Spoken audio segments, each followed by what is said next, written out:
Hello, welcome you all to a new series known as basic science. इसमें आज हम कुछ टॉपिक्स कवर करेंगे, जैसे कि है फार्मूला फॉर्मेशन। ठीक है, फार्मूला फॉर्मेशन जो अभी मैं पढ़ाने वाला हूँ वो हर क्लास के लिए इम्पोर्टेंट है।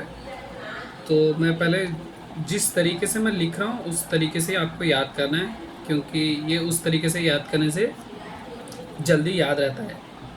सबका अलग अलग तरीका होता है, तो मेरा तरीका यही है। मैंने ऐसे याद किया था और मैं जहाँ पे अभी पढ़ाता हूँ वहाँ पे भी मैं इस तरीके से ही याद करवाया हूँ। अभी देखो, मैंने जिस हिसाब से अभी लिखा है उसी हिसाब से तुमको याद करना है। तो अभी आप एक स्क्रीनशॉट भी ले सकते हो। इतने में आप एक स्क्रीनशॉट ले लेना। ठीक है, नेक्स्ट हम एक और चीज़ पे चलते हैं।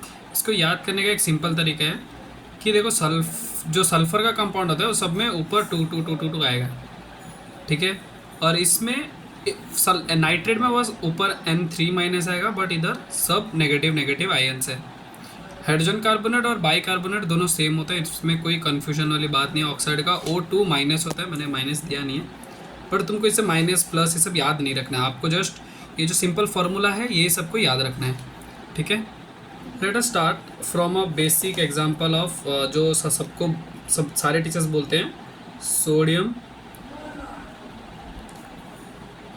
कार्बोनेट ले लेते हैं, कार्बोनेट। ठीक है, सोडियम कार्बोनेट जैसे सोडियम का वैलेंसी अब सबको पता है Na+ होता है। हमको ये प्लस माइनस ये सब कुछ याद नहीं रखना है, हमको बस रखना है सोडियम CO3 2। इसके बाद हमको क्या करना है, इधर जो 1 है इसका वैलेंसी 1 है, इसका वैलेंसी 2 है, तो हमको क्रिस क्रॉस करना है जस्ट।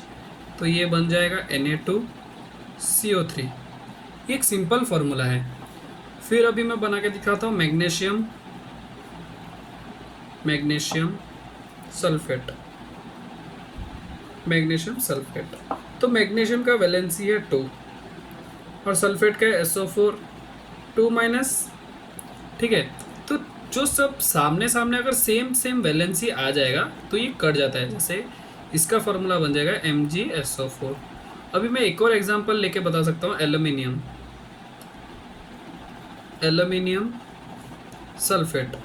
देखो ये दोनों का वैलेंसी भी डिफर कर जाएगा, तो कैसे लिखेंगे, एल्यूमिनियम Al3 और सल्फेट SO4 2। ठीक है, तो इसका जो क्रिस क्रॉस बनेगा, ये जो 2 है ये इधर आ जाएगा, ये 3 इधर चला जाएगा, SO4 होल थ्राइस। इसमें से तुमको याद रखने के लिए है ये इतना, ये जो table, you have to remember this totally. ये हर क्लास के लिए इंपॉर्टेंट है, क्लास 7 के लिए, class 8, class 9, class 10। In fact class 11th और 12th के बच्चे जिनको ये फार्मूला नहीं आता है वो यहाँ से सीख सकते हैं। फार्मूला कैसे बनाना है सबके लिए इंपॉर्टेंट है, इसीलिए मैंने ये सीरीज़ का नाम दिया बेसिक साइंस। इसके बाद तुमको 1 से लेकर 20 तक periodic table as it is याद होना चाहिए। उसके बाद मैं तुम्हें कल वैलेंसी और कुछ इंपॉर्टेंट रूल्स बताऊंगा इसी के रिगार्डिंग। ठीक है, थैंक यू, दैट्स ऑल।